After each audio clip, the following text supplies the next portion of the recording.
channel, OFW Ma'am Chiggy's Vlog. So yan, for today's video, ako naman po ay mag-share. So ayan, ito po yung ating lulutuin ngayon ay Rubian Biryani o Shrimp Biryani. So ayan, umpisan ko na po ipakita sa inyo yung aking Rubian Biryani or Shrimp Biryani. Tara, samahan niyo po ako. So please don't forget to subscribe po pala my YouTube channel, OFW Ma'am Chiggy's Vlog. Tara na. So ayan, bali una natin gagawin ay ang ating shrimp. So ayan, bali imamarinate lang natin ng mga 10 to 15 minutes. So okay na yan, lulutuin na natin. So naglagay lang po tayo dito ng 1 teaspoon ng ating turmeric, half teaspoon ng ating salt, 1 tablespoon ng ating olive oil at half ng ating lemon. So, ayan. Bali, imimix-mix lang po natin dito yung ating nilagay na mga ingredients para sa pagmarinate po ng ating shrimp o sa ating prawn o yung ating Rubian. So, ayan. I-mix lang natin. So, ngayon, tapos na natin i-mix, isi-set aside muna natin yung ating minarinate na shrimp. So, ayan.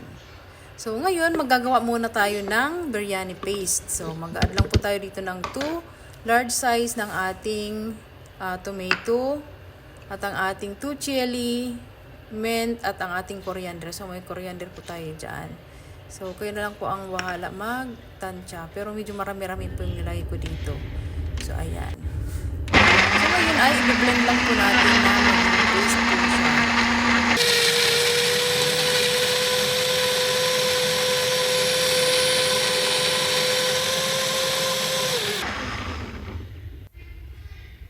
So, ayan. Bali, ganyan po ang kalalabasan ng ating biryani paste. So, ngayon ay dito naman po sa ating pan. So, nag-add lang po tayo ng ating oil.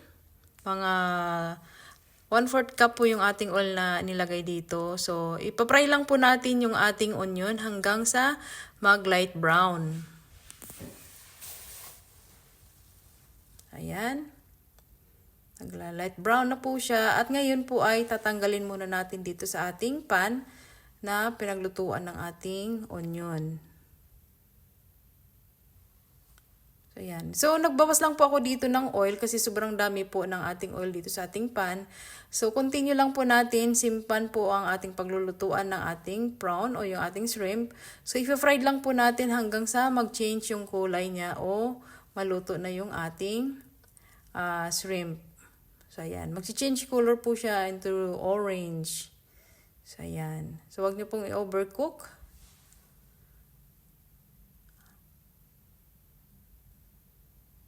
So, ayan. So, ngayon naman po ay tatanggalin naman natin dito sa ating pinaglutuan yung ating shrimp. At isi-set aside na din po natin siya. Ayan. So, dito na lang ulit natin nilagay sa pinagmarinitan kanina. So, ayan. So, in this pan, nag-add lang po ako dito ng ghee. So, mga 1 tablespoon ng ating ghee or ghee. So, ayan. So, ngayon ay i-add na din po natin dito yung ating whole masala. So, mayroon pong bay leaf, ating cloves, yung cardamom, at ang ating cinnamon stick at saka yung ating cumin seeds. Ayan. So, ngayon naman ay i-add na din po natin dito yung ating blending kanina na tomato o ginawa nating biryani paste. So, ayan. Halu-haluin lang po natin.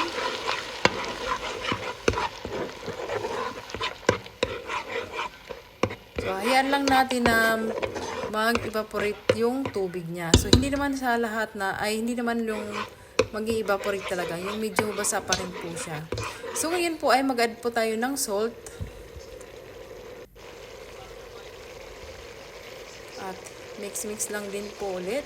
So, hindi pa siya nag-i-evaporate ng yung kanyang tubig o yung ating sabaw dito sa ating biryani paste kanina na ginawa.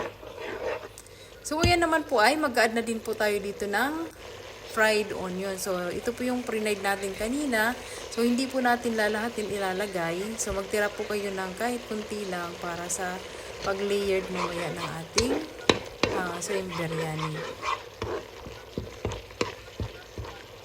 So, ayan. So, dito naman po sa ating biryani powder. So, ayan. So, ginawa ko lang din po yan. So, may nabibili naman siya, pero mas maganda yung ginagawa ko lang kasi yung binabibili is maanghang.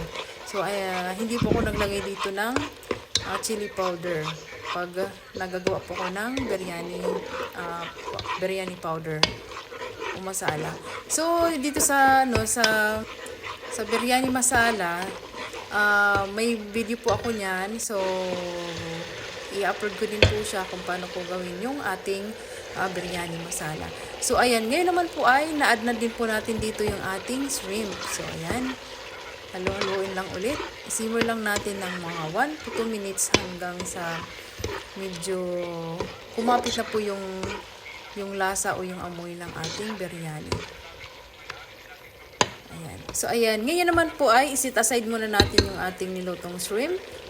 So, dito naman po tayo sa ating rice. So, anyway, dito sa ating rice, hindi ko na po siya nabidyuhan. So, dapat isusok nyo muna yung ating rice ng mga 15 to 20 minutes. So, okay na yan. 20 to 30 minutes, okay din po yan. So, ngayon, nag-add po ako ng water at nag-boil na po yung ating water. At nilagay na din po natin yung ating whole masala at ang ating oil. So, yung ating whole masala, the same po yun sa sinabi ko kanina. So, yung ating cardamom, cinnamon, at ang ating, may bay leaves pa po siya, at saka yung ating fennel seeds. So, ngayon, ibuboy lang po natin siya ng mga 80% na hanggang sa maluto yung ating rice. So, ayan. So, ngayon naman po ay tatanggalin na natin yung tubig. So, i-drain lang po natin hanggang sa tumulo yung tubig niya. At, syempre, ayan, ito na po yung ating rice na na-boil. So, ngayon naman po ay kukontinue na nating iluluto. Isasahog dito yung ating rice. So, ayan. So, ngayon tatanggalin mo muna natin yung ating shrimp dito sa ating niluto kanina. Kasi, ililiyered po natin siya maya-maya. Tanggalin muna natin siya at ilagay lang natin sa ating pinggan.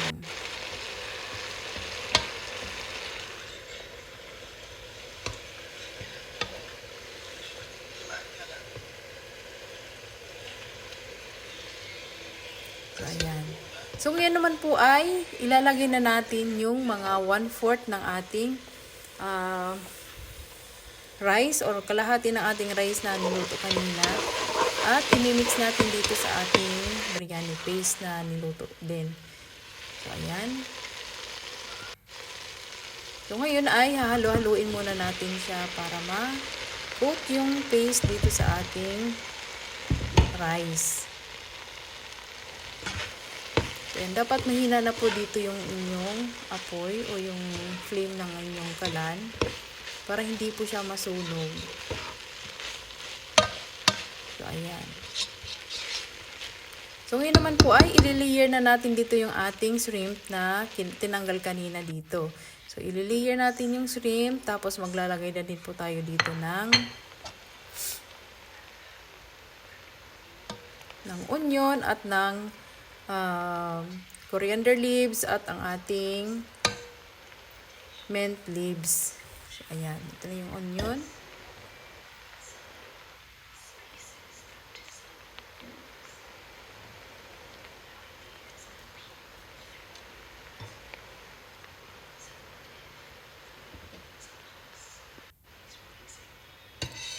So, continue lang natin o i-layer din yung ating tinira kaninang rice. Diba? Hinati natin yung rice. So, yun naman ay ilalagay na natin yung kalahati din na tinira nating rice. Ayan. So, spread nyo lang po. So, ayan. So, ngayon naman po ay mag-prepare naman po tayo ng pangkulay sa ating rice. So, anyway, pwede naman kayo hindi maglagay, pero mas maganda kung maglalagay kayo ng ganito para maging attractive o maging maganda ba tingnan yung ating biryani. So, anyway, hindi lang naman sa pag-attractive, maganda rin po itong saffron. O, saffron po yung ating pangkukulay dito. saffron powder. So, ang tinunaw lang po natin sa ating tubig at i-spread lang po natin, sprinkle natin dito sa ating rice sa ibabaw. So, yung sa saffron naman po, mayroon naman po hindi siya powder, pero mas maganda yung powder na saffron kasi kukulay talaga siya kaagad sa ating rice. So, ayan, tapos na siya. So, ngayon naman po ay maglalagay tayo ng foil bago natin ilagay yung kanyang lid. Kasi, sisimmer pa po natin to 10 to 20 minutes bago natin i-serve yung ating shrimp biryani. So, ayan. Serve lang natin at sobrang hina lang po ng inyong apoy para hindi siya masunog. So, ayan, after 20 minutes na po yung ating pag-sisimmer ng ating rice. Ito na po siya. Napakabango at yung amoy. Nakakagutom. So, ngayon ay ilalagay lang po natin sa ating harariya o paglalagyan ng ating shrimp biryani. Ayan. Kainan na.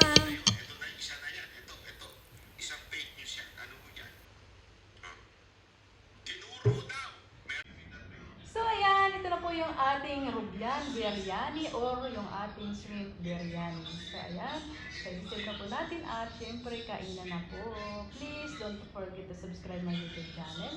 OFW Mag Chicks Vlog. Tara! Kainan na po! Bye!